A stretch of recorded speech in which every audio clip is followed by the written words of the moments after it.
Last week, I talked about 3 obstacles that prevent you from quitting cigarettes. Today, I'll talk about another 3 obstacles.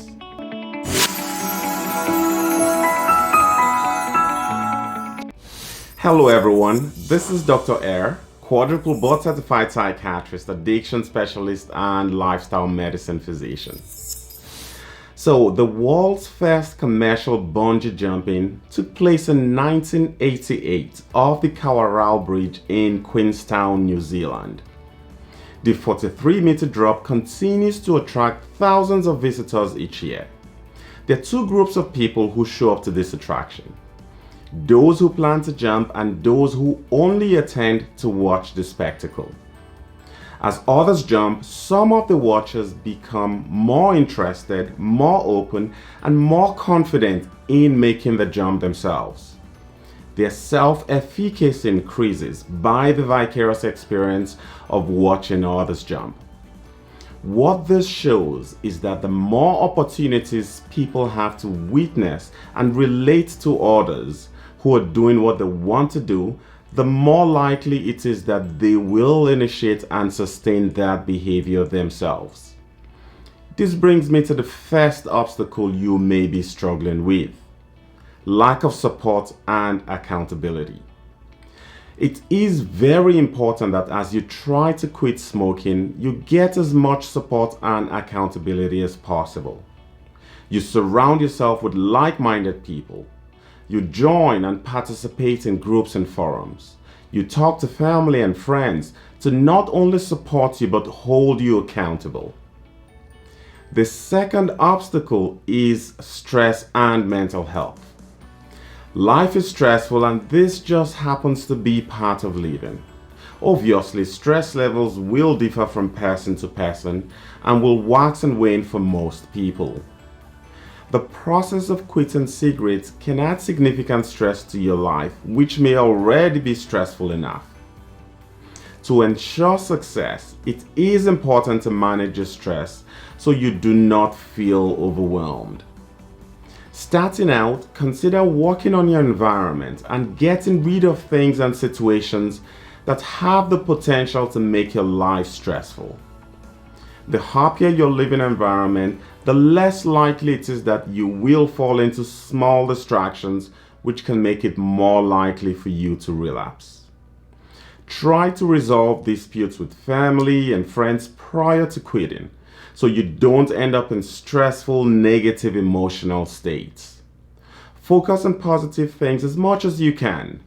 Do things that make you happy. Some people take up hobbies like gardening that is fun and keeps them busy. Some others get a pet to keep them happy and occupied. One thing about stress is that it tends to creep up slowly. So as soon as you notice you're getting stressed, try moving away from the stressor and doing something positive that makes you happy. Call a friend or a loved one, read an interesting book, watch funny videos or movies.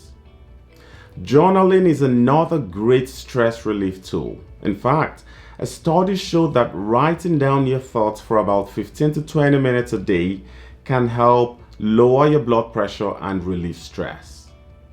Spend as much time as you can in nature. Taking a walk in the woods, park, or on the beach if you live near one can do you a lot of good.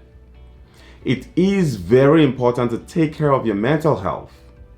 Your mental health is just as important as your physical health.